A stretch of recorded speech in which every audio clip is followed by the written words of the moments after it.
മക്കൾസ് അടുത്ത chapter top theory deduction of tax at source. എന്താണ് ഈ deduction of tax at source? Source എന്നൊക്കെ നമ്മൾ പറഞ്ഞു കഴിഞ്ഞാൽ എന്താ മീനിങ് വെച്ച് കഴിഞ്ഞാൽ എന്ന് പറയുന്നത് origin of income, TDS tax collected at source at origin of income. എവിടെ നിന്നാണോ നിങ്ങൾക്ക് അല്ലെങ്കിൽ നമുക്ക് ഇൻകം ജനറേറ്റ് ചെയ്യണമെന്ന് വെച്ചാൽ ഇൻകം കിട്ടുന്നതെങ്കിൽ ആ സ്പോട്ടിൽ ആ ഒറിജിനിൽ വെച്ച് ടാക്സ് പിടിക്കുക. ഇപ്പം ഞാൻ എക്സാമ്പിൾ പറയുകയാണെന്ന് വെച്ചെങ്കിൽ നമുക്ക് ലോട്ടറി അടിച്ചു എന്ന് വിചാരിക്കാം. ലോട്ടറി അടിച്ചു കഴിഞ്ഞാൽ ടാക്സ് ഒക്കെ പിടിച്ചിട്ട് ബാക്കി എമൗണ്ടേ നമ്മുടെ കയ്യിൽ കിട്ടുള്ളൂ. ഇപ്പം നിങ്ങൾക്ക് 1 കോടി രൂപ ലോട്ടറി അടിച്ചു എന്ന് വിചാരിക്കുക. നിങ്ങളുടെ കയ്യിൽ ഒരു 53 ലക്ഷം ടു 55 ആ റേഞ്ചിന് ഇടയിലുള്ള എമൗണ്ടേ കിട്ടുള്ളൂ, ടാക്സും ഇതൊക്കെ പിടിച്ച് ബാക്കിയുള്ളത്. അപ്പം അല്ലെങ്കിൽ എനിക്ക് നോക്കിയോളൂ, എനിക്ക് സാലറി കിട്ടുകയാണ്, ടാക്സ് പിടിച്ചിട്ട് എനിക്ക് തരുള്ളൂ എന്ന്. അപ്പോൾ ഒറിജിൻ ഇൻകം ജനറേറ്റ് ചെയ്യണോടത്ത് ഇൻകം അറൈസ് ചെയ്യണോടത്ത് വെച്ചിട്ട് എന്ത് ചെയ്യുന്ന പറയുന്നത് എമൗണ്ട് പിടിക്കുക കേട്ടോ.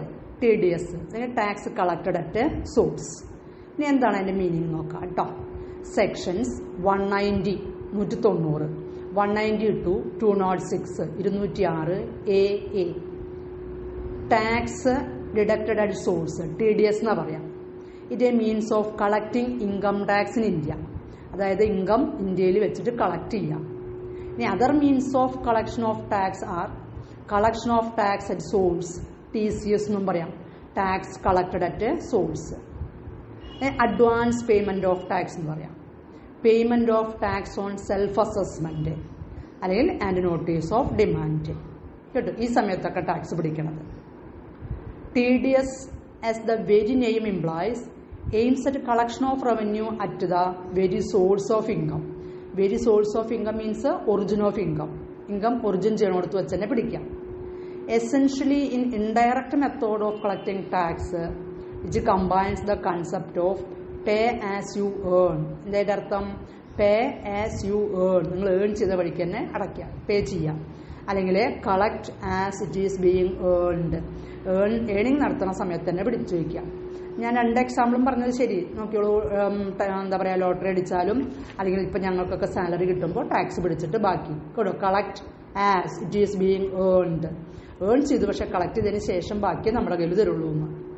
It significance to the government lies in the fact that it prepones the collection of tax ensures a regular source of revenue. അതായത് ഗവൺമെന്റിന് ഒരു regular source of income revenue create ചെയ്യാൻ വേണ്ടിയാണ് TDS നടത്തുന്നത്. Provides for a greater reach and wider base for tax.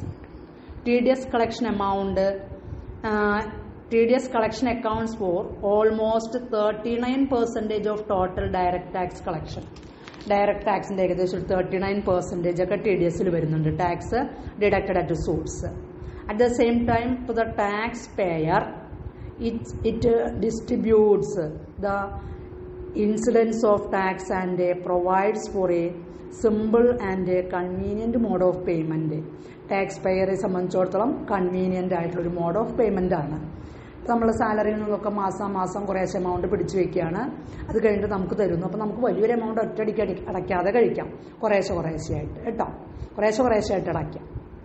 The concept of TDS requires that the person on whom responsibility has been cast is to deduct tax at the appropriate rates. അല്ലേ, ടാക്സ് അടയ്ക്കാൻ ബാധ്യതയുള്ള വ്യക്തി ആരാണോ, is the person who responsibility അല്ലെങ്കിൽ responsible ആയിട്ട് വ്യക്തിയുടെ കയ്യിൽ നിന്ന് deduct tax at the appropriate rate suitable ആയിട്ടുള്ള അല്ലെങ്കിൽ നമുക്ക് യോജിച്ച്. ഇപ്പം എനിക്ക് ഒരു വർഷം 1.5 ലക്ഷം രൂപയെ ശമ്പളം വെച്ചെങ്കിൽ എൻ്റെ ടാക്സ് പിടിക്കില്ല, മനസ്സിലായോ? നമ്മുടെ ടാക്സിൻ്റെ ബേസ് കവർ ചെയ്ത് പോയാലാണ് നമ്മുടെ കയ്യിൽ നിന്ന് എന്ത് ചെയ്യാന്ന് പറയുന്നത് ടാക്സ് കളക്ട് ചെയ്യുള്ളൂ എന്ന് കേട്ടോ.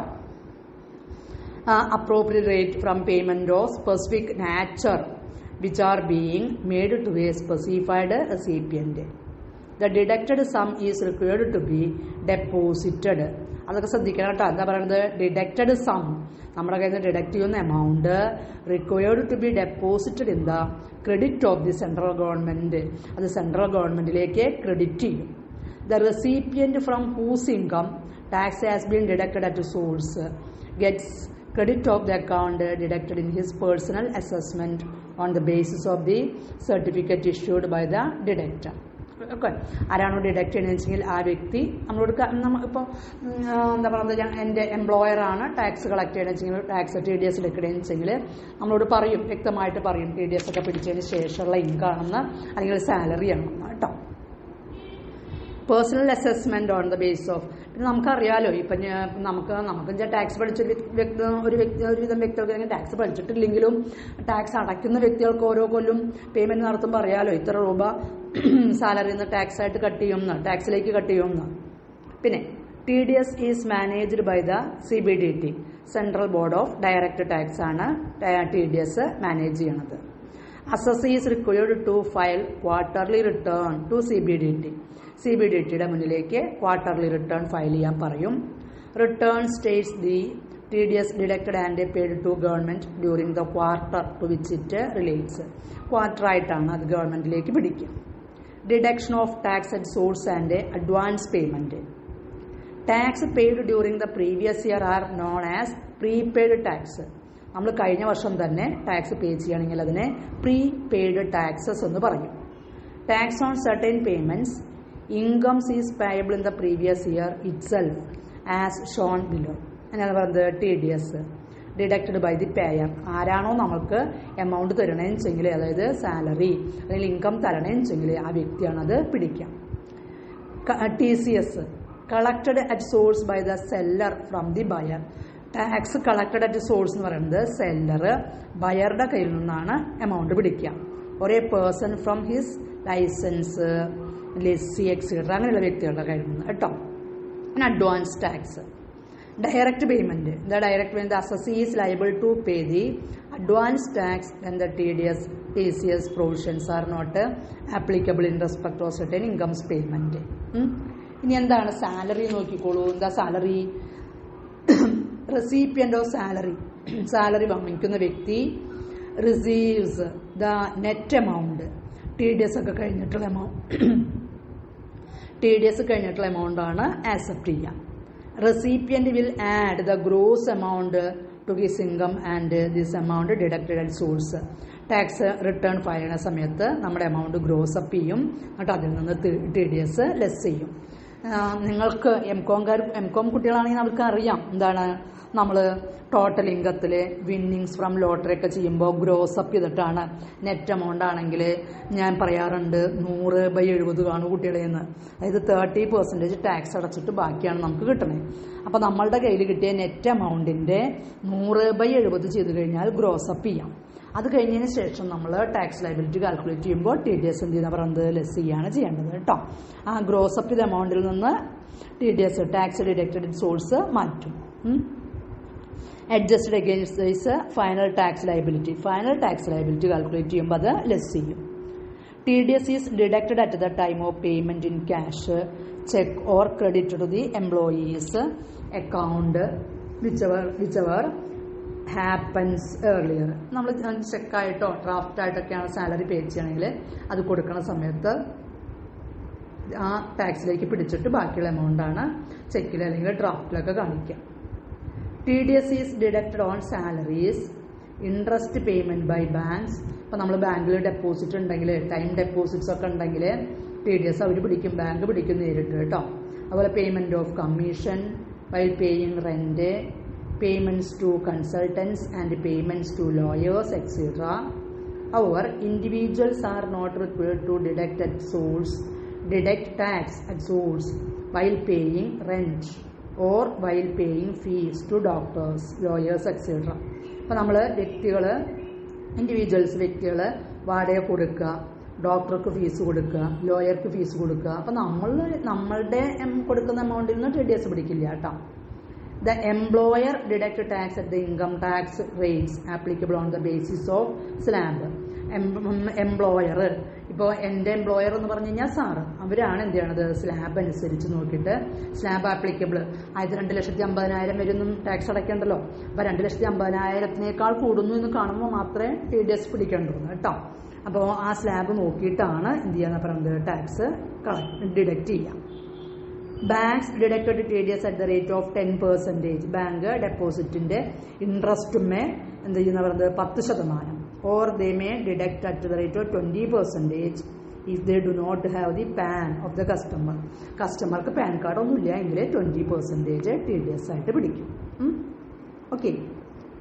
If the assessee submit a proof to his employer and his taxable income is below the taxable limit, then the assessee is not required to pay tax. ഇനി നമുക്ക് റിക്വയർഡ് ഇൻകത്തിനേക്കാൾ കുറവാണ് ഇൻകം കിട്ടണമെങ്കിൽ, നമ്മളുടെ income എന്താ പറയുന്നത് ബിലോ ദി ടാക്സബിൾ ലിമിറ്റിനേക്കാൾ കുറവാണെങ്കിൽ നമ്മളുടെ കയ്യിൽ നിന്ന് ടാക്സ് പിടിക്കില്ല. അപ്പോൾ TDS ഒന്നും നമുക്ക് അപ്ലിക്കബിൾ അല്ല കേട്ടോ. ടാക്സ് റേറ്റ് അല്ലെങ്കിൽ ആ സ്ലാബിനേക്കാൾ നമ്മൾ പറയില്ലേ 2,50,000 വരെ നമുക്ക് അടയ്ക്കേണ്ട, നമുക്ക് അതിനേക്കാൾ കുറവൊക്കെ ഇൻകം കിട്ടണമെന്ന് വെച്ചാൽ നമുക്ക് ഈ TDSനെ പറ്റിയൊന്നും ചിന്തിക്കേണ്ട ഒരു ആവശ്യമില്ല കേട്ടോ. ഇനി payments for which no TDS is to be deducted. Payments for which no TDS, എന്താണ് individuals including sole proprietary concerns and HUF, Hindu undivided families, are not liable to deduct tax at source on the following payments. ഒന്നുകിൽ individual അല്ലെങ്കിൽ HUF, Hindu undivided family, താഴെ പറയുന്ന പേയ്മെന്റ്സുകൾക്ക് TDS കൊടുക്കേണ്ട ആവശ്യമില്ല, അല്ലെങ്കിൽ not liable to deduct tax ആണ്. എന്താണ്? If carrying on business or profession, liable to get accounts audited under section 44AB in the immediately preceding the financial year. അതിലെ payment to contractor including subcontractor when such payment is made exclusively for personal purposes of the individual അല്ലെങ്കിൽ member of Hindu undivided family. Fees for professional services, royalty, sums referred under section 28. പിന്നെ in any other case which is not falling in A which is given above, such as interest other than interest on securities, payment to a contractor, commission, rent, fees, royalty, sums referred under section, ഇങ്ങനെയൊക്കെയാണെങ്കിൽ എന്താ പറയുന്നത് payment for which not TDS is to be. ഇവിടെ ഒന്നും TDS deduct ചെയ്യേണ്ട ആവശ്യമില്ല. ഇനി എന്താണ് TDS and PAN, PIN PAN permanent account number. Tax deducted സോഴ്സും ഈ PIN പാനും തമ്മിലുള്ള ആ ഒരു റിലേഷൻ കേട്ടോ, TDSും പാനും. Important to understand how TDS is linked to, എങ്ങനെയാണ് TDSും പാനും കൂടി ലിങ്ക്ഡായിട്ട് കിടക്കണേന്ന്. TDS deducted are linked to PAN numbers for both the deductor and the deductee. അതായത് ഡിഡക്റ്റ് ചെയ്യുന്ന ആളും ഡിഡക്റ്റ് ചെയ്യപ്പെടുന്ന ആളും. ഇപ്പം ഞാനാണെങ്കിൽ എൻ്റെ എംപ്ലോയറും ഞാനും രണ്ടാൾക്കും എന്താ പറയുന്നത് അവർക്ക് അറിയണം എന്താണ് TDS deductions R linked pan ആയിട്ട്. പാൻ നമ്പർ ഉണ്ടാവും, എൻ്റെ പാൻ നമ്പറൊക്കെ മുമ്പേ തന്നെ കോളേജിൽ മേടിച്ച് വെക്കും. എന്നിട്ട് അത് നോക്കിയിട്ട് ആ റിലേഷനിൽ ഇപ്പം ഞാൻ നേരത്തെ പറഞ്ഞില്ലേ പാൻ കാർഡ് ഇല്ല എങ്കിൽ ഇൻട്രസ്റ്റ് ഓൺ ഡെപ്പോസിറ്റ്സ് ഒക്കെ 20% പിടിക്കുന്നു. പിന്നെ if TDS has been deducted from any of the incomes of an individual, he must go through the tax credit from 26 AS. This form is a consolidated tax statement which is available to all PAN holders. എല്ലാ PAN ഹോൾഡേഴ്സിനും ഈ ഫോർമാറ്റിൽ തന്നെയാണ് എല്ലാം ചെയ്യണത് കേട്ടോ. Since all TDS is linked to PAN, അതുകൊണ്ട് എല്ലാ TDSകളും പാനായിട്ട് ലിങ്ക്ഡ് ആണ്. This form list out the details of TDS deduction on assessees. ഈ ഫോമിൽ TDS എത്രയാണ് ഡിഡക്ട് ചെയ്യുന്നുള്ള കാര്യങ്ങളൊക്കെ അല്ലെങ്കിൽ അങ്ങനെയുള്ള കാര്യങ്ങളൊക്കെ വ്യക്തമായിട്ട് പറഞ്ഞിരിക്കും. ഓക്കെ. ഇനി summarized provisions regarding salaries are given below. Summarized ആയിട്ടുള്ള ഒരു പ്രൊവിഷൻസ് നോക്കിയോളൂ. ഹു ഈസ് ദ പെയർ, ആരാണ് പെയർ? എംപ്ലോയർ. റെസിപ്പിയന്റ് ആരാണ്? Employee. Payment covered taxable salary of the employee. Payment നടത്തുന്നത് ടാക്സബിൾ സാലറി ആണെങ്കിൽ മാത്രം പേയ്മെന്റ് നടത്തിയാൽ മതി. Time of deduction at the time of payment നടത്തുന്ന സമയത്ത്. Maximum amount which can be paid without TDS. Tax deducted at source ഇല്ലാതെ maximum കൊടുക്കാൻ പറ്റുന്ന എമൗണ്ട് 2,50,000 ആണ്. അത് നമുക്ക് എംകോം കുട്ടികളാണെങ്കിൽ പെട്ടെന്ന് അറിയാം, കാരണം നമുക്ക് നമ്മുടെ ടാക്സ് ലിമിറ്റ് 2,50,000 ആണ്. 2,50,000 വരെ ടാക്സ് അടയ്ക്കേണ്ട ആവശ്യമില്ല. Rate of tax according to സ്ലാബാണ്. അത് ഓരോ കൊല്ലം സ്ലാബ് വ്യത്യാസം ഉണ്ടാവും, അതിനനുസരിച്ചാണ് നമ്മൾ റേറ്റ് പേ ചെയ്യേണ്ടത്. എക്സംഷൻ ഫ്രം TDSൽ നിന്ന് എക്സംഷൻ കിട്ടുന്നത് അപ്ലിക്കേഷൻ ഇൻ ഫോം 13(2)A. അതിനകത്താണ് എക്സംഷൻ കിട്ടുന്നത്. എന്തൊക്കെ പോയിന്റുകൾ നമുക്ക് നോട്ട് ചെയ്യേണ്ട കുറച്ച് പോയിന്റ്സ് ടു നോട്ട്. നമുക്ക് ശ്രദ്ധിക്കേണ്ട നോട്ട് ചെയ്യേണ്ട കുറച്ച് പോയിന്റുകൾ. HRA അതെന്താ പറയുന്നത്? HRA എന്ന് വെച്ച് കഴിഞ്ഞാൽ ഹൗസ് റെന്റ് അലവൻസ് കേട്ടോ. അത് പറയുന്നത് employee should submit to the employer a return statement noting the rent paid. അതായത് നമുക്ക് HRA കിട്ടണമെങ്കിൽ, ഹൗസ് റെന്റ് അലവൻസ് ഒക്കെ ആണെങ്കിൽ എംപ്ലോയർക്ക് ഒരു റിട്ടേൺ സ്റ്റേറ്റ്മെന്റ് സബ്മിറ്റ് ചെയ്തിരിക്കണം. എങ്ങനെയെന്ന് പറയുന്നത് വാടകയ്ക്ക് താമസിക്കുന്നുണ്ട്, റെന്റ് വാടക കൊടുക്കുന്നുണ്ട് എന്നുള്ളതിന്റെ ഒരു സ്റ്റേറ്റ്മെന്റ് കൊടുക്കണം. Name of land load, address, pan of land load. Pan is required only if rent paid is more than. 1,00,000 കൂടുതൽ, ഒരു കൊല്ലം 1,00,000 കൂടുതൽ വാടക കൊടുക്കുന്നുണ്ടെങ്കിൽ മാത്രം എന്ത് മതി? പാൻ കാർഡ് മതി കേട്ടോ. Along with rent receipt. Rent റെസീപ്റ്റിന്റെ കൂടെ ഇതൊക്കെ സബ്മിറ്റ് ചെയ്യണം. Rent receipt not necessary if HRA is 3,000 per month or less. നിങ്ങൾ വാടകയ്ക്ക് താമസിക്കുന്ന വീടിന്റെ വാടക HRA house rent allowance HRA per month, ഒരു മാസം 3,000 രൂപ അല്ലെങ്കിൽ അതിനേക്കാൾ കുറവാണെങ്കിൽ ഈ പറയുന്നത് ഈ റെന്റ് റെസിപ്റ്റ് ഒന്നും ആവശ്യമില്ല. ഇനി negative income. Employee cannot declare negative income except house property. House പ്രോപ്പർട്ടിയുടെ ലോസ് ഒഴിച്ച് ബാക്കി ഒന്നിലും എന്ത് ചെയ്യുന്നത് പറയുന്നത് employee cannot declare negative income declare ചെയ്യാൻ പാടില്ല. പിന്നെ 80C to 80U employer should allow deductions. എംപ്ലോയിക്ക് 80C തൊട്ട് 80U വരെയുള്ള ഡിഡക്ഷൻസ് അനുവദിക്കണം. 80C തൊട്ട് 80U വരെയുള്ള ഡിഡക്ഷൻസ് ഒക്കെ അറിയില്ലേ? ഞാൻ ചുമ്മാ 80C വെറുതെ ഇപ്പം ഒന്ന് പറയാൻ പറഞ്ഞത് LIC പ്രീമിയം, പ്രോവിഡന്റ് ഫണ്ട് അങ്ങനെ പറയുന്ന കാര്യങ്ങൾ കേട്ടോ. നിങ്ങൾ 80C to 80U വരെ നിങ്ങൾ പഠിച്ച കാര്യമാണ് കേട്ടോ. പക്ഷേ ടീച്ചർ എടുത്തു എന്നോട് വ്യക്തമായിട്ട് പറഞ്ഞു. അതുകൊണ്ടാണ് ഞാനിതൊക്കെ ഇങ്ങനെ ഒളിയിടണേന്ന്. പിന്നെ salary from more than one employer. നിങ്ങൾ ഒന്നിൽ കൂടുതൽ എംപ്ലോയറുടെ കയ്യിൽ നിന്ന് സാലറി മേടിക്കുന്നുണ്ടെങ്കിൽ, ഇപ്പോൾ എക്സാമ്പിളായിട്ട് പറഞ്ഞു നോക്കിക്കോളൂ, ഞാൻ പകല് സാറിൻ്റെ അടുത്ത് കോളേജിൽ ജോലി ചെയ്യുന്നു, രാത്രി വേറെ ഏതെങ്കിലും സ്ഥാപനത്തിൽ ജോലി ചെയ്യുന്നുണ്ടെങ്കിൽ ഒന്നിൽ കൂടുതൽ എംപ്ലോയറുടെ കയ്യിൽ നിന്നാണ് ഞാൻ സാലറി ആക്സെപ്റ്റ് ചെയ്യുന്നത്. അങ്ങനെയാണെങ്കിൽ employee may furnish the employer office choice and furnish the details in form 12B to him. Form 12Bയിലാണ് അത് സബ്മിറ്റ് ചെയ്യേണ്ടത്, ഒന്നിൽ കൂടുതൽ എംപ്ലോയറുടെ കയ്യിൽ നിന്ന് സാലറി മേടിക്കുന്നുണ്ടെങ്കിൽ. ഇനി ടാക്സ് ലയബിലിറ്റി.